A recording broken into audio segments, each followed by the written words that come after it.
Gauteng Premier Panyaza Lesufi has announced that a commission of inquiry has been established to investigate last week's deadly fire in the Johannesburg CBD. 77 people have been confirmed dead and hundreds more were left homeless when a hijacked five-storey building caught alight in Marshalltown on Thursday. Lesufi says the inquiry will be chaired by retired Constitutional Court Justice Sisi Khampepe. Now, the prevalence of hijacked buildings as well as who should be held accountable will be examined. The Premier says the full terms of reference will be gazetted in due course. For more on this, Panyaza Lesufi joins us now via our video link. And Premier, as always, it's great to have you on Newzroom Afrika. Thanks very much indeed for your time. Perhaps I should take the moment to also say a belated happy birthday to you, but we've got you on for a very different reason. Let's start by just outlining just the main questions, plainly put, that you hope this inquiry will answer. Thank you so much. Thanks for your visit. We felt that we should confine to three areas of deep concern and introduce in phases so that we don't wait for the end of the commission to get the report. So the first phase, which is crucial to us, is to establish the cause of the fire. What caused that fire? So that families must just get the truth and know that this was the real cause of the fire. Because all of us have speculated and we really believe that it's not something that can comfort families. So that first phase is urgent. So when the commission speaks, they will start with that phase. The second one is who must be held responsible, because we must not escape accountability. Whoever must be held responsible so that the law enforcement agencies can then intervene and play their part, which will be the second phase of the commission. And the last one, which might be a longer area, which is the third phase, is to really get the proper report of the hijacking of these buildings.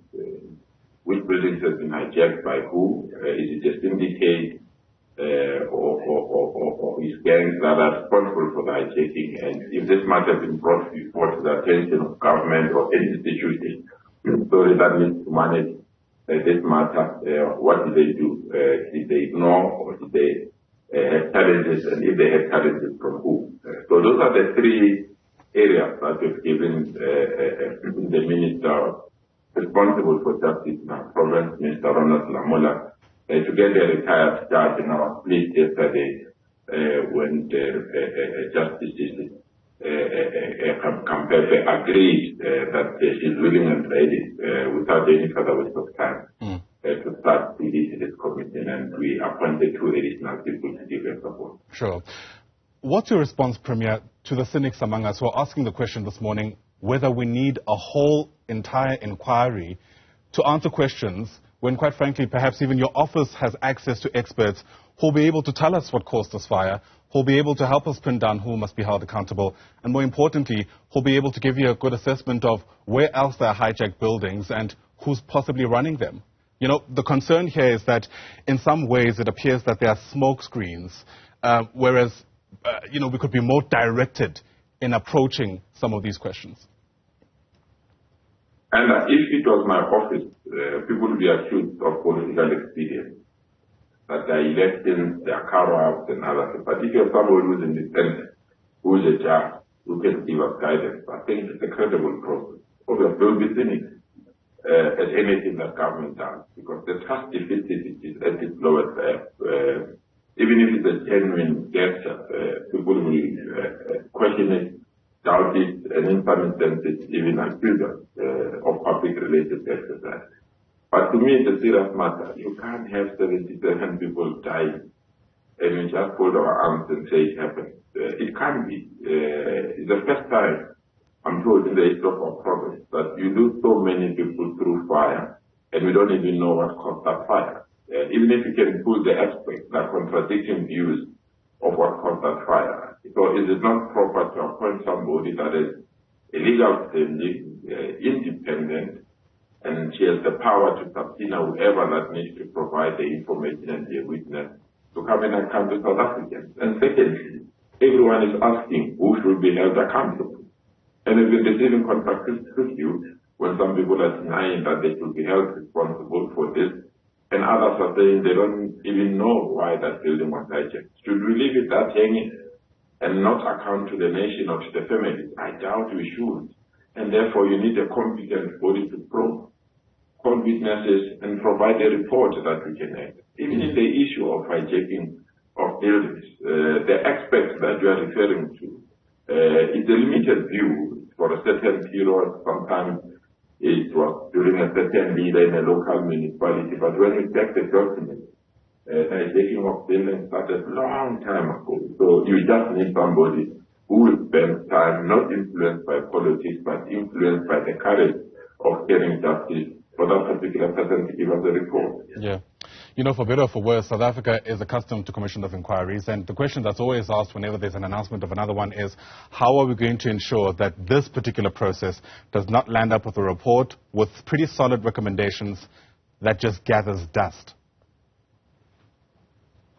Well, that's the commitment of leadership, and I can commit that I said also, and I'm going to meet with the judge, that this committee must not be long, must not prolong, and that is why it comes through various phases, phase 1, phase 2, phase 3, because South Africans are fatigued with committees. They really believe they are costly, they delay, and the outcomes are not followed up. So we just needed clear terms of reference that can be followed up, the recommendations that can be clear, easy to implement, but most importantly, we can hold those that need to be held accountable to be accountable.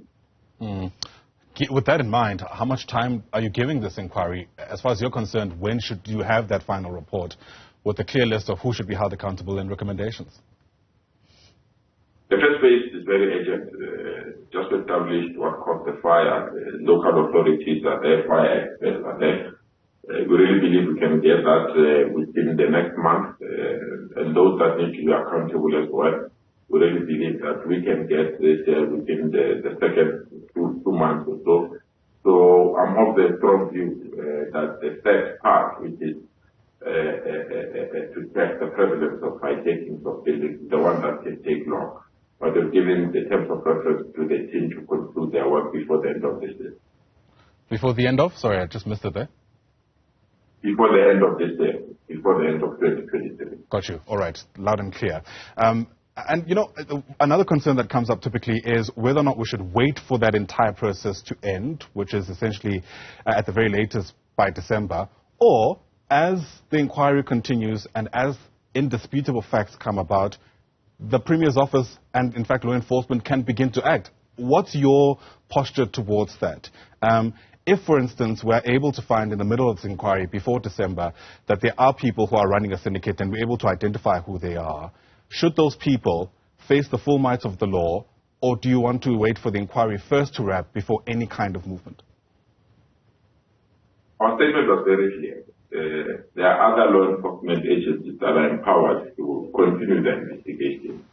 So the announcement of this committee doesn't stop their role. For example, the SAPS or the police must continue to investigate what they're investigating, especially the capable homicide or whatever the investigations that are within the confinement of the SAPS. Those should go to proceed. No one should stop that on the basis that there is a commission. Secondly, appears that the public protector as well has indicated that she will intervene and also investigate some aspects that he feels fall within her competence.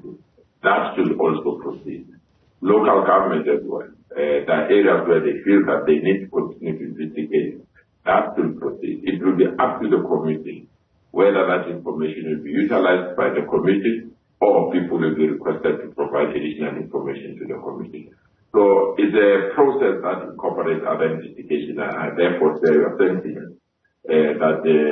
as soon as reliable information is made available, it should be shared with agencies that can assist us to resolve the matter that is at hand. Right. Do we have an estimated budget for this inquiry yet, Premier? Well, it's very, very difficult for us because we don't even know how many meetings will be held, who will be called as a witness.